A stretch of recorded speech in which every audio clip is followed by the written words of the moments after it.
Friends, welcome to my channel Ronita's creation. তো আজকে একটা অন্যরকম রান্নার ভিডিও নিয়ে এসেছি। আমি আমার মা বাপের কাছে প্রায় এসেছি 1 মাস পরেই বাড়িতে। তার জন্য বাপি এনেছে বড় বড় চিংড়ি মাছ। কেননা বাপি আমার হাতের চিংড়ি মাছের মালাইকারি খেতে খুব ভালোবাসে। তো তার জন্য আজকে আমি বানাবো চিংড়ি মাছের মালাইকারি। প্রথমে মিক্সি জারের মধ্যে আদা আর কাঁচা লঙ্কা পেস্ট করে নেব। এরপরে দিয়ে দেব পেঁয়াজটাও ভালো করে পেস্ট করে নেব। পেঁয়াজটা পেস্ট হওয়ার পর এর মধ্যে দিয়ে দেব কালো সর্ষে, পোস্ত, চালমগজ, কাজু বাদাম আর কিশমিশ। এটা মিক্সি জারে ট্রান্সফার করার পর আমি কিন্তু জল অ্যাড করব না, এর মধ্যে দেব টক দই। আলাদা করে জল অ্যাড করার কোনো দরকার নেই। টক দইটা দিয়ে এটা ভালো করে একদম স্মুথ একটা পেস্ট বানিয়ে রাখবো। তারপরে আমি দিকে চলে গেছি রান্নাঘরে। কড়াই গরম করে গরম মশলা ফোড়ন দিয়েছি। এটা হালকা একটু রোস্ট হয়ে যাওয়ার পর আমি দিয়ে দেবো পেঁয়াজ বাটাটা ভালো করে কষতে হবে যতক্ষণ না পর্যন্ত হালকা ব্রাউন রং আসে পেঁয়াজের মধ্যে। পেঁয়াজটা ভাজা হয়ে গেলে এর মধ্যে আমি অ্যাড করব কাঁচা লঙ্কা আর আদা বাটাটা। এটা তারপরে পেস্টটা ভালো করে আমি এর সাথে মিশিয়ে নেব পেঁয়াজ বাটার সাথে। আদা আর কাঁচা লঙ্কাটা ভালো করে কষানোর পর আমি এর মধ্যে অ্যাড করব রসুন বাটা। তো রসুন বাটাটাও ভালো করে কষিয়ে নিতে হবে যাতে কাঁচা রসুনের গন্ধটা চলে যায়।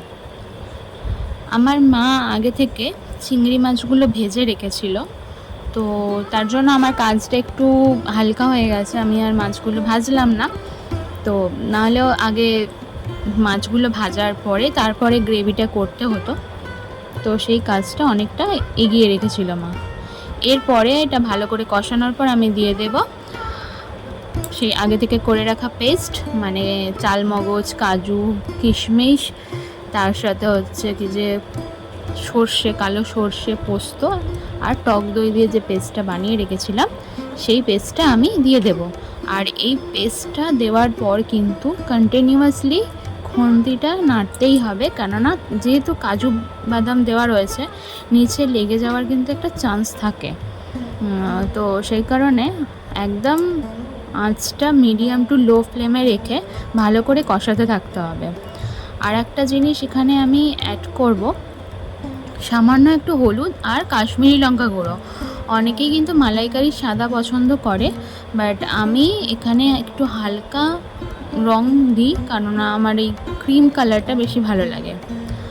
আর একটা জিনিস যেটা হচ্ছে নারকেলের দুধ ছাড়া মালাইকারি প্রায় অসম্ভব ব্যাপার, বাট আমি সেটা এখানে ব্যবহার করছি না, কারণ নারকেলের দুধ বা নারকেল ব্যবহার করলে একটু আমাদের অ্যাসিডিটির প্রবলেম হয়ে থাকে। তো তার জন্য আমি এখানে আমুল স্প্রে দুধ ব্যবহার করি। আগে থেকে হালকা উষ্ণ গরম জলে আমুল স্প্রে দুধটা গুলে রেখেছিলাম। এটা মশলাটা কষানোর পর আমি সেটা দিয়ে দিলাম। তো আপনারাও একবার এইভাবে ট্রাই করে দেখবেন। এটা কিন্তু খেতে খুব সুন্দর লাগে। আমুল স্প্রে দুধের যে একটা টেস্ট আছে, তো সেই কারণে খুব ভালো লাগে। আর যারা নারকেল খেতে পারেন না, যাদের এরকম আমাদের মতো অ্যাসিডিটির প্রবলেম হয়, তারা কিন্তু অনায়াসে এই নারকেলের দুধটা স্কিপ করে আমুল স্প্রে দুধ দিয়ে বানাতেই পারেন। তো এই মশলাটা ভালো করে মিক্সড হয়ে যাওয়ার পর দুধের সাথে এখানে আমি এখন চিংড়ি মাছ, মানে আগে থেকে ভেজে রাখা চিংড়ি মাছগুলো অ্যাড করে দিলাম।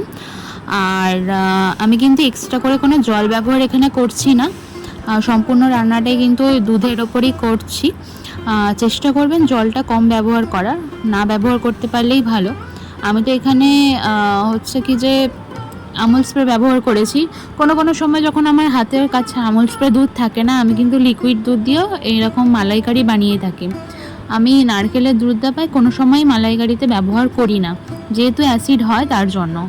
তো আপনারা একবার এইভাবে বানিয়ে দেখবেন।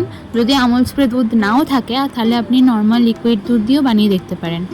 তো মাছটা খানিকটা ফুটে আসার পর যখন একটু গ্রেভিটা কমে আসবে, সেই সময় আমি 1 চামচ গরম মশলা আর 1 চামচ ঘি দিয়ে এটা নামিয়ে নেব।